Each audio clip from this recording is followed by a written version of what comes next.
mbokk yi xarit yi asalaamaaleykum ñu leen di nuyu di leen wax rek daleen ak jaamu ñëw rek ñëw waxtaane tuuti ci suñu réew mi di Sénégal mbokk yi jamono ji nag boo doon tënk Sénégal ci li nga koy tënk moo di nag coowal mbirum ñaari tur moo di homosexualité nga jóge ci loolu ñëw ci coowal étudiant yi nga xamante nag moo di ndongo yi nekk ci wàllum njàngum kawe mi nga jóge si loolu noonu nag ñëw ci autorité yi nga xamante ne génn nañu jamono ji di def communication de crise bi nga xamante ne nag daanaka moo gën a jur coow ci li nga xamante ne moo nekk di xew ci réew mi nga jóge ci loolu noonu nag ci étudiants yooyu nga xamante ne nag ñoo ngi doon am lu ñu daal di rek nakar bu gën a tiis daal di leen dal moo di génnum àdduna ki nga xamante ne moo di Abdoulaye Ba di ab ndongo mu nekkoon foofee ci université Cheikh Anta Diop de Dakar. nga jóge ci loolu nag ñëwaat ba tey ci suñu réew mi nga jóge ci étudiants yi jóge ci li nga xamante ne moom mbirum homosexualité jóge ci communication bi nga xamante ne une communication que beaucoup pensent que c'est une mauvaise communication du gouvernement nga ñëw ci li nga xamante nag moo di apatisme bi nga xamante ne dal na ci ñun ñi nga xamante ne moo di ay taskatu xabaar moo di ci génnum àdduna journaliste bu mag boobee nga xamante ne moo di Georges Déthié Diop loolu nag ñoom ñi nga xamante ne di Georges Déthié ak ki nga xamante ne mooy tam Abdoulaye Ba dèjà da leen di jaale di ñaan yàlla yéen a doon xaale leen Ali Diane mbokk yi kon mu ngi noonu rek fa lañ jóge rek ñëw waxtaane li nga xamante ne moo di ci réew mi tënkal leen ko moo di réew mi jamono ji nag coowal mbirum góor jigéen lan lay mun a jur par rapport ak ñi nga xamante ne ñoom lañ ci tudd ci suñu réew mi mbokk yi c'est des références ay nit nga xamante nag nit yu siiw lañu nit lañu ràññeere ci réew mi ñoom lañ ci tudd ñu ci nekk génne ay informations yu nga xamante ne par rapport ak assumé ou pas loolu nag ma jàpp ni lu garaaw la lu garaaw gaaw la ci réew mi pour lan ndaxte nag ci jamono bi nga xamante ne ñu ngi tudd ay nit nga xamante ne jàpp nañ ni c'est des références ci jamono boobu noonu le gouvernement actuel qui avait promis à sa population kenn nanguwu ko benn dina nanguwu ko benn ñaareel bi gouvernement bi nga xamante ne moo nekk jamono ci réew mi moo ko promettroon dina ko daal di rek criminaliser ngir rek daal di rek dakkal li nga xamante ne moo jëm ci loola gouvernement boobu noonu ba tey jii nga xamante ne am nañu 2 ans ci réew mi dara defuñu ko ci lu ñu li nga xamante ne moo di mbirum criminaliser góor jigéen ñu pare ci ñu tudd ay nit yi nga xamante ne nit yu siiw lañu nit yu ñu ràññee la donc loolu nag ma jàpp ni mun na andi ab jafe-jafe ci réew mi di Sénégal par rapport ak li nga xamante ne moo di mbirum góor jigéen ndaxte quand on en parle trop, la chose peut finir par devenir banale et c'est une chose qu'on ne doit pas banaliser. Donc le gouvernement actuel, je pense que est vivement alerté par les personnes qui ils sont assoiffés de ce fait homosexuel ngir ñu criminaliser ko ndaxte nag le truc commence à avoir d'ampleur qui pourrait nous conduire vers la banalisation alors qu'on ne devrait pas banaliser le terme même. mais ñoo ci étudiants yi nga xamante ne ñoom tamit jamono ji ñu ngi amee jafe-jafe on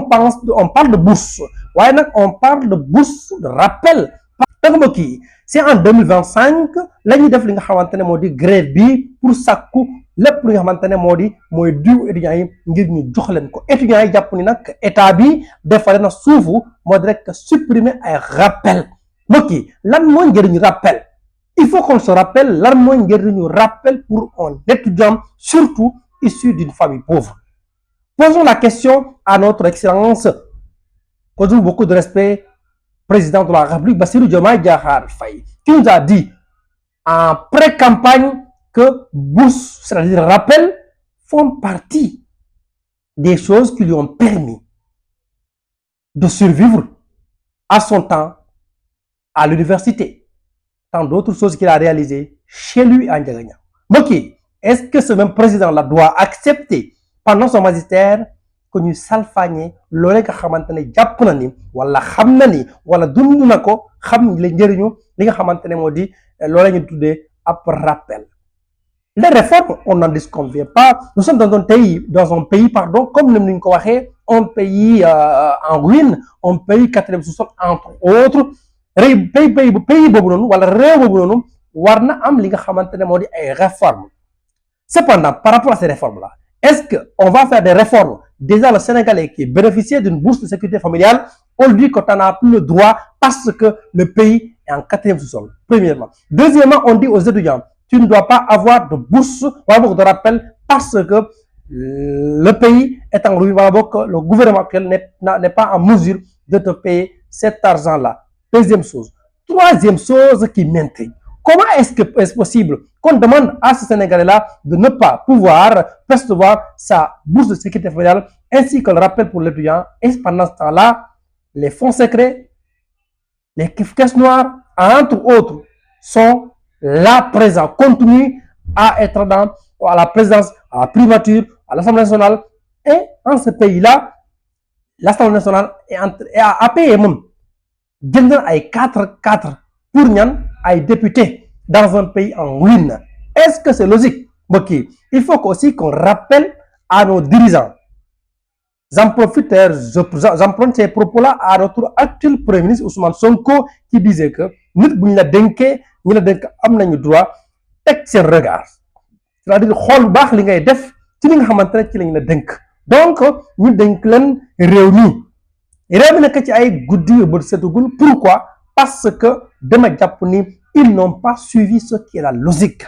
Il faut aussi qu'on se dise la vérité. Mbokk yi, dans ce pays-là, on n'a pas dit que ñoom amuñu yéen liggéey, am nañ ko certainement, waaye nag boobu ñu liggéey ci réew mi, il faut que nous soyons un tout petit peu logique. La logique aurait voulu que boo buggee par exemple wàññi ay wala boog dindi bourse sécurité familiale wala boog dépp lu nga xamante ne moo di ay charge état la woon nga dindi ko parce que tu es dans un pays bi nga xamante ne un pays en ruine. On est d'accord sur ce point là, waaye nag dafa war a jiitu ci yow mi nga xamante ne yow la ñu dénk say privilège nga wàññi ko. Comment est-ce qu'on peut concevoir dans un pays ñu ne moo ñu fay étudiants yi seen i rappel ci réew boobu noonu ñu ngi jënd ay 4x4 pour ay député, ci réew boobu noonu fonds secret, ci réew boobu noonu caisse noire, ci réew boobu noonu ñu ngi ay privilège, ci réew boobu noonu jël nañu ay xaalis ay milliards 75 millions jox ko ay joueurs, mais ci réew boobu noonu on leur donne 75 millions par joueur, presque 3 milliards, et on dit qu'on n'a pas les moyens pour payer les étudiants. Réew mi warul doxee noonu, c'est-à-dire il faut que nous essayions ñun ñëpp tënku ci li nga xamante ne moo di illogique. Tant qu'on ne cherche pas à être logique dans ces pays-là, on continuera à perdre des vies parce que on ne veut pas être dans la logique. Logique lañ toppul réew mi nag fa ñu topp logique pour ñu mun koo defar,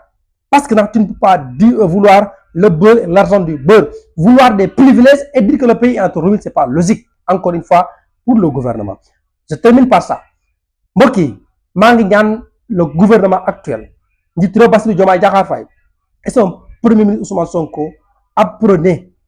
à être logique, ngeen jaari ko wasaare ba si seen DG yi ba si PCA ñu xam ko, ñu jéem a logique dans ce pays là. Loolu su weesoo étudiants yi fexe leen ngeen fay leen rappel li ba pare ñu toog waxtaan ak ñoom def ay réformes pour la prochaine année. Mbokk yi, maa ngi ñaan gouvernement bi wala boo autorité yi fexe leen ngan la waay ngeen criminaliser mbirum góor jigéen, parce que quand on en parle beaucoup, ça pourrait amener à la banalisation, et ça, c'est pas bon pour notre pays qui est le Sénégal.